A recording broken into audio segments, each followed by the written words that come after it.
Ben Lala. Hey, salut tout le monde, bienvenue à ce deuxième épisode de cette 7e saison de Ben Lala. Ben Lala. Écoutez, cette semaine, on n'a pas le choix de faire un retour sur le gala Force à venir.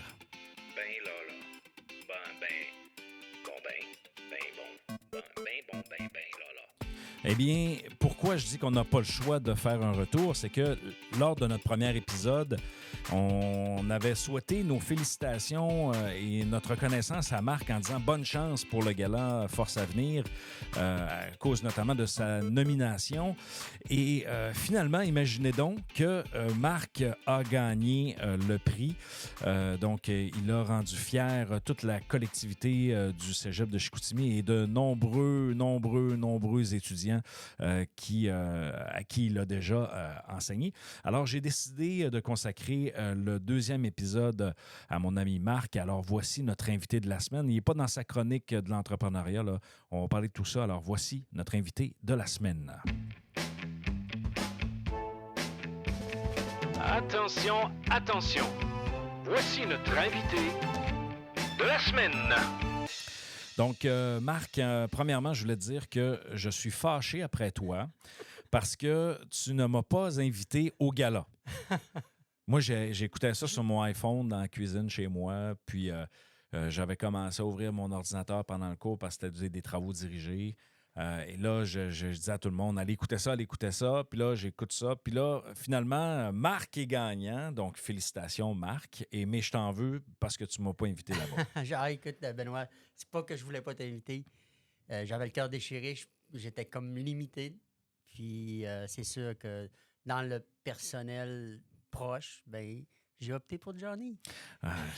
Johnny, qui était présent aussi à l'épisode, à l'enregistrement du premier épisode. Bref, j'aimerais savoir, premièrement, c'est pour les gens, là, bon, Gala Force à venir, pour que les gens puissent comprendre c'est quoi, ça consiste à quoi ce gala-là? Ben, Force à venir, ça reconnaît l'engagement à la base des étudiants en dehors de leur parcours scolaire, donc dans tout ce qui est pédagogique, parapédagogique, dans différentes choses qui fait dans différentes sphères d'activité.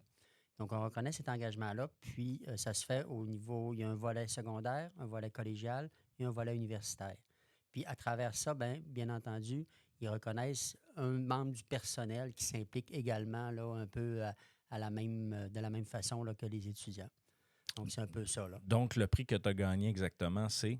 Moi, c'est personnel engagé dans la catégorie collégiale, ce qui fait, si on peut le dire comme ça, en des mots simples, ce qui me fait de moi le membre du personnel des cégeps le plus engagé au Québec. C'est quand même pas rien. D'ailleurs, on a le trophée qui est ici et que, je dois vous avouer, c'est lourd, c'est incroyable. En plus, on a ton nom écrit en dessous, lauréat Force à venir 2023. Non, sérieusement, là, toutes mes félicitations parce que si tu gagnes un prix comme ça, j'aimerais ça que tu nous parles un peu du processus parce que toi, ça fait un bout là, que tu passes des entrevues, que tu passes des étapes.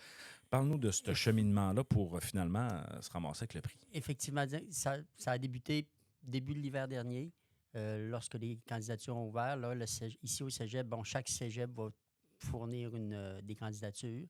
Et ici au cégep, on m'a demandé de déposer déposer mon dossier. Est-ce que c'est la première fois que tu déposais ton dossier? Oui. Ah oui, Oui, OK. j'ai travaillé dans le comité pour justement analyser les dossiers, ces choses-là, mais je n'ai jamais déposé mon dossier. OK. Alors, on m'a demandé de déposer mon dossier. Je l'ai fait. Mais sur le coup, je me disais, je fais des choses, mais pas de temps. Sauf qu'après avoir fini d'écrire tout ce que je faisais, j'ai fait comme, oh, wow, finalement, je pense que j'en fais des choses. Là. Je fais pas juste enseigner, je fais plein d'affaires. Donc, j'ai déposé mon dossier. Lui, ce dossier-là a été soumis après ça au niveau collégial, donc à Force à venir au niveau collégial avec tous les autres dossiers. De là, ils ont ressorti 7 dossiers qui, eux, allaient être retenus pour passer des entrevues. OK. Des entrevues de sélection, donc des entrevues orales, qui se tenaient quelque part au mois de mai. Là. Ça, c'était-tu privé, ces entrevues orales-là? Comment ça fonctionnait? Oui, c'est pas oui, c'est privé. On était avec 5 membres du jury. C'est en vidéoconférence. OK. Sauf que c'est diffusé sur le web. OK. Fait que tout le monde a accès. Donc, sont les enregistrés. gens- Vous pouvez aller les voir encore, d'ailleurs, OK. je pense. Fait que les gens peuvent avoir accès aux entrevues que les gens... Donc, c'est pas c'est pas juste de monter un dossier, c'est aussi de dire, ben voici l'essence de ce que je fais. Exactement. Donc là, les gens te questionnent sur ce que tu as déposé comme dossier. Ben, tu as un 10 minutes de présentation et ensuite de ça, tu as un 5 à 7 minutes, je pense, si ma mémoire est bonne, où là, on te pose des questions. OK. Moi, je ne vous le cacherai pas que avant cette entrevue-là, parce que j'avais fait une petite préparation avec les gens ici du CVA, avec Cathy, Catherine Dussa et Carl. Puis, quand j'ai fait ma présentation, je pense que ça a duré 25 minutes. OK. Ça débordait, ça allait. Puis j'avais de la misère à synthétiser tout ce que je faisais là, en 10 minutes. C'était quasiment impossible. C'est là que j'ai eu. Il est arrivé le gala de la Fondation, une semaine avant que je passe en entrevue, je pense même pas une semaine, où Jessica Deloge a fait un super bel hommage de moi. Puis c'est là que je me suis dit, non, je ne parlerai pas des projets que je fais. Je vais parler de les transformations que je vois chez les étudiants, de ce que je leur rapporte. OK. C'est ce que j'ai fait. Puis Donc, ça a changé la donne complètement. le follow spot n'est pas sur ce que tu as réalisé comme projet, mais Non. plus sur ce que les jeunes ont développé avec les années. Qu'est-ce qui en retire? OK. Qu'est-ce qui en retire? Tous les changements qu'on peut réussir comme enseignant, comme personne engagée dans des clubs entrepreneurs, dans le café Ambia, peu importe, ce qu'on réussit à le faire sortir, ces jeunes-là. Mhm. Puis je me suis aperçu que à travers les années, on en influence des jeunes, puis pas à peu près. Là. Ben, cette transformation-là, c'est un peu...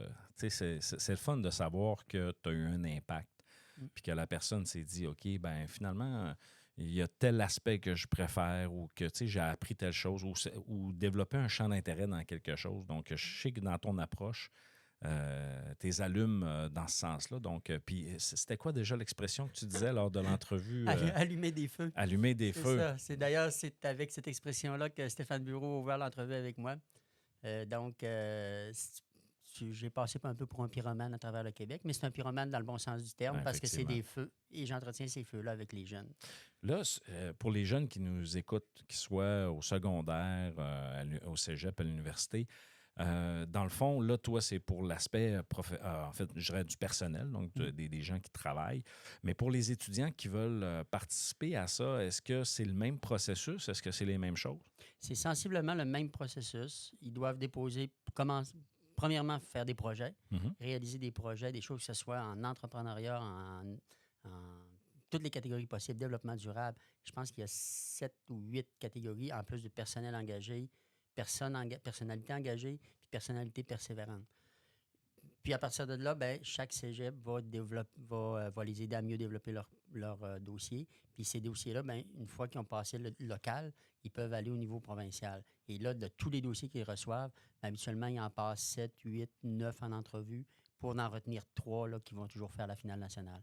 OK. Puis c'est... je peux te dire là, que là-bas, j'ai vu plein de jeunes. C'est l'avenir du Québec. Là. C'est incroyable ce qui se fait comme projet. Comment est-ce qu'on a des beaux jeunes? J'écoutais la nature des projets.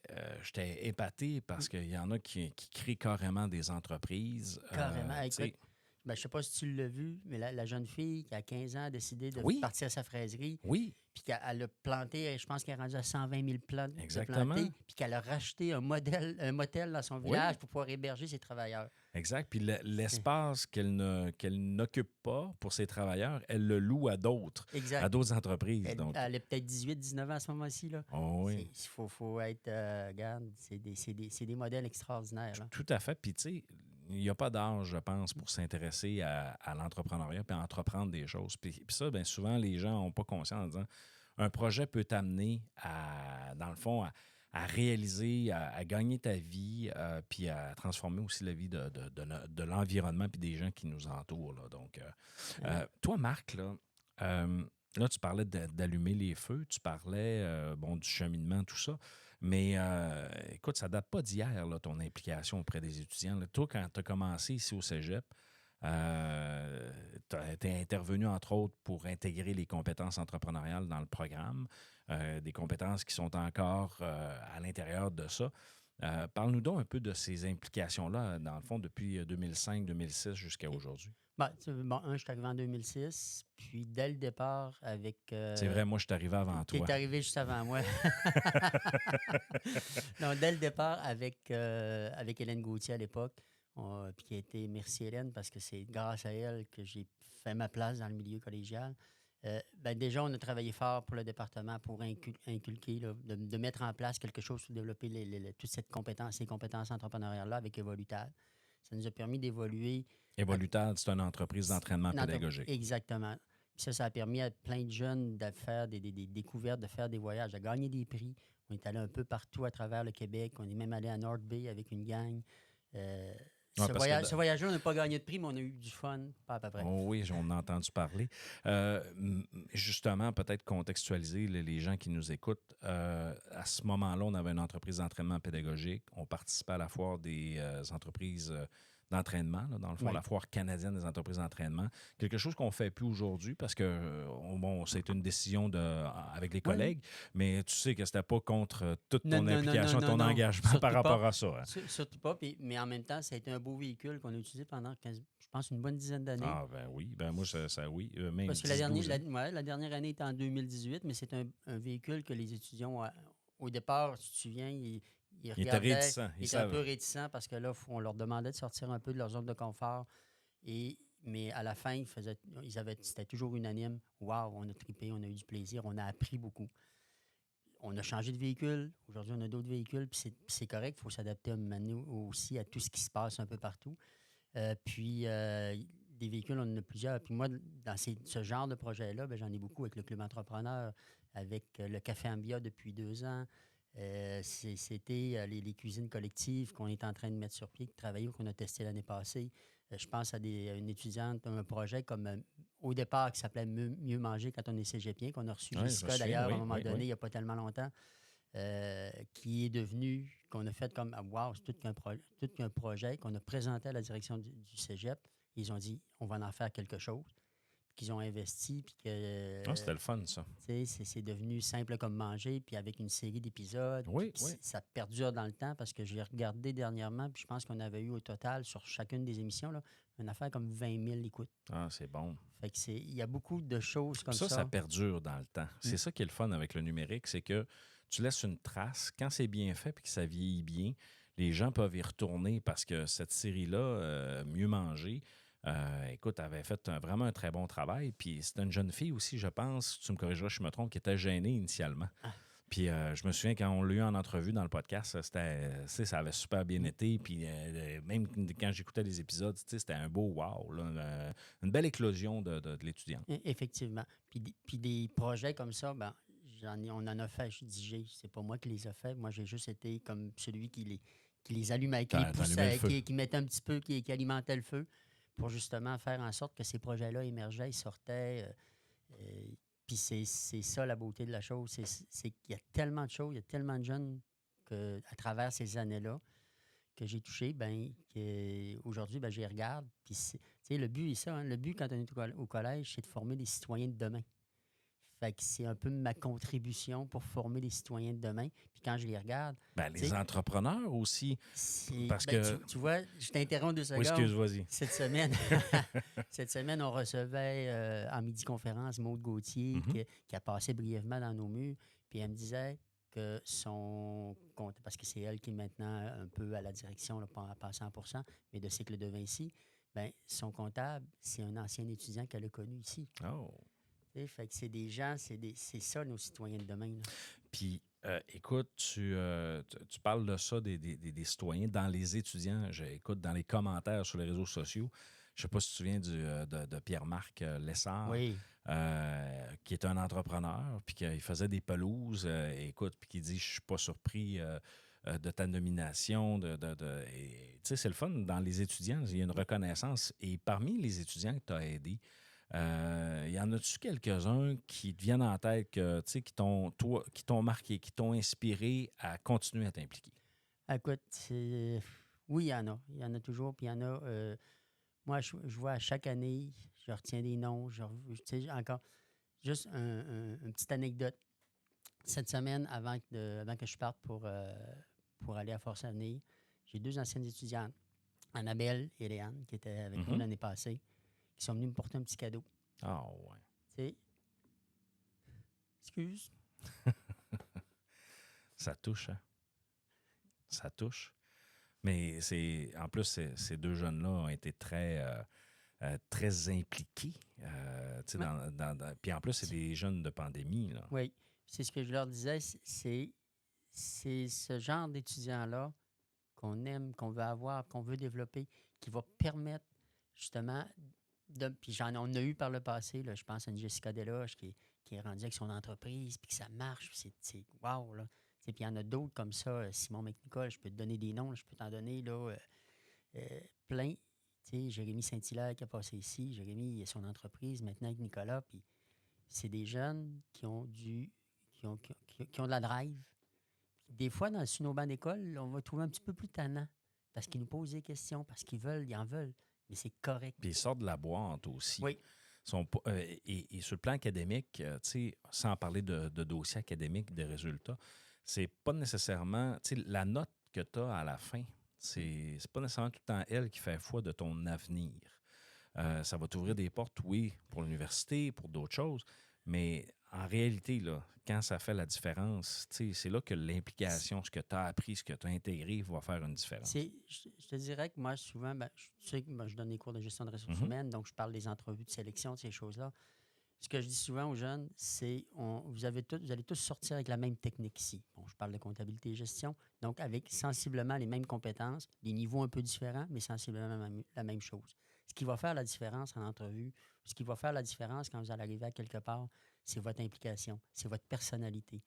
C'est ce que Vos réalisations vos aussi. réalisations. Donc, c'est ce que toute l'implication que vous faites pendant votre parcours collégial, ben, il est pas mal plus fun.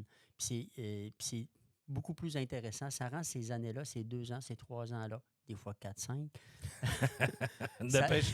Ça dépend à qui. Quand 5, c'est long un petit peu. Là. Ouais. Mais ça rend ces années-là beaucoup plus intéressantes, Non, je c'est pense, sûr. pour vivantes. Puis, Là, tu as eu la mention d'honneur de la QPC il y a 2 ans. Ouais. Là, Force Avenir, cette année, il va se passer quoi là, avec Marc ben, là, Privé? il y avait eu. T'as oublié aussi le Montaigne honorifique Ah oui, le Montaigne en honorifique. 2021. Puis Ah, je t'as m'excuse. oublié la personne ressource de l'année en 2011 pour les OK. clubs entrepreneurs. Bon, écoutez, je m'excuse, là, j'y allais de mémoire. Alors, Monsieur Privé, je ne l'appellerai plus Marc. Alors, Monsieur Privé, là, ça va être quoi là, dans les prochaines années pour toi? Là, viens pas me dire, annonce-moi pas ta retraite ce matin, j'arrête le podcast immédiatement. Non, ben, de toute façon, je peux pas t'annoncer ma retraite parce qu'elle n'est pas planifiée encore. Parfait. De toute façon, hier après-midi, je suis allé au lancement du livre de Pierre Lavoie. Puis on demandait justement à Pierre, tu sais, tu pourrais peut-être t'impliquer en politique, ça, mais il parlait que pas avant la retraite, mais qu'il n'était pas prêt de prendre sa retraite. Puis Pierre, c'est à peu près un gars du même âge que moi. Puis il donnait l'exemple d'un prof à l'Université de Montréal, je pense, quelque chose comme ça, qui est rendu à 99 ans, qui fait encore des conférences, puis il est encore un des plus pertinents dans son domaine. Fait que ce que j'ai compris de Pierre, que lui, il n'était pas prêt de prendre sa retraite, puis moi, je suis un peu dans le même modèle. À 99 ans, là, si tu te rends là, je vais t'envoyer chez vous avant ça. Ça, c'est sûr.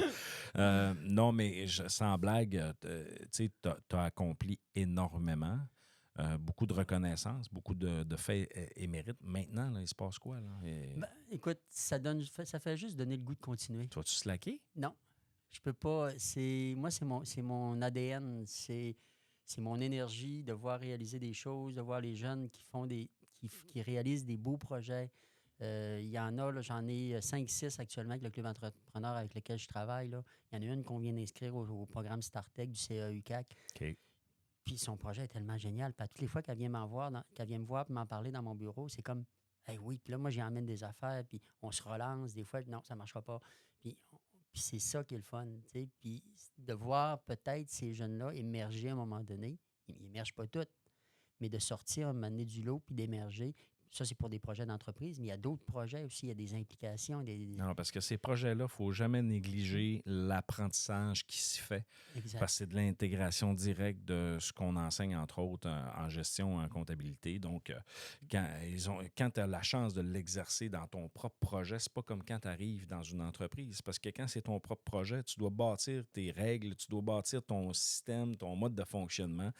Et c'est tout un défi. Là. Comme tu as fait la semaine dernière avec ton lancement de la 100e édition avec les étudiants. Pas le choix. Non, mais c'est vrai, c'est de l'intégration Oui. directe parce que, tu sais, j'ai impliqué des étudiants, j'ai demandé, tu sais, il y a eu plein de, d'après moi, il y a au moins 30 personnes de près ou de loin qui ont participé à ça, tu sais, fait que, bref, Marc, un petit mot de la fin pour cette entrevue à venir. Alors, qu'est-ce qu'on peut te souhaiter pour l'avenir? Moi, je me souhaite juste de continuer, mais moi, ce que je souhaite beaucoup plus, c'est que tous les membres du personnel, peu importe le cégep, Chicoutimi, n'importe quel, là, tous les étudiants du niveau collégial, universitaire, pas primaire, mais secondaire, c'est de vivre ce moment-là que j'ai vécu, moi, pendant cette journée-là. Ah, Parce que c'est magique, c'est magnifique. Je te disais avant, hier, je pense que c'est comme si tu allais dans un gala artiste ou gala des Gémeaux ou un Oscar, puis là, tu étais sur le tapis rouge. Écoute, c'est tu pesant sors- comme un Oscar. Ah non, c'est pesant. Quand je l'ai pris sur le stage, puis j'ai fait « Oh! » Je l'ai redéposé. Je dis « Non, je peux pas faire mon speech avec ça, avec ce trophée-là dans les mains, c'est trop pesant. » Puis moi, tu me connais, je gesticule pas mal. Puis juste de sortir du stage, puis là, tu as une caméra en avant de toi, la grosse lumière, on te dit « OK, marche pas trop vite », puis le souris. T'es une vedette, tu arrives en arrière, tu as une petite entrevue, on t'interviewe, on fait des prises de caméra, des choses comme ça. Après ça, puis on t'emmène à une autre place. Et là, c'est les prises photos, puis puis je te dis, puis la photo finale, où là, tu es tous les finalistes. Ça, je me souviens, on était dans les escaliers, on était les 3 personnes finalistes. Hey, wow, c'est l'avenir du Québec qui est là. Ah, c'est très beau. C'est vraiment magnifique. Là. Très, très beau. Alors, Marc, à t'entendre, on voit qu'il te reste encore de très bonnes années. On va te souhaiter une bonne continuité. Continue à t'impliquer dans mon podcast, d'ailleurs. Hein? Toujours. C'est une belle contribution. Toujours. Puis j'ai d'ailleurs travaillé pendant que j'étais là-bas. Ouais, on n'en dit pas on plus. a des surprises. Parfait, on a des surprises. Et bien sûr, ça a été une grosse semaine pour notre collaboration parce que là, tu es sur la sellette cette semaine. Donc, on est très fiers de toi, Marc. Alors, on te remercie pour cette entrevue qui n'est pas une entrevue, mais qui n'est pas une chronique non plus, mais que c'est une bonne discussion sur cette expérience-là. Alors, merci Marc, félicitations encore. Et merci Ben. pour ceux qui nous écoutent actuellement, bien, écoutez, on a fait un peu le retour sur le prix que Marc a gagné à Force Avenir. On espère que ça l'a su vous inspirer dans votre implication académique.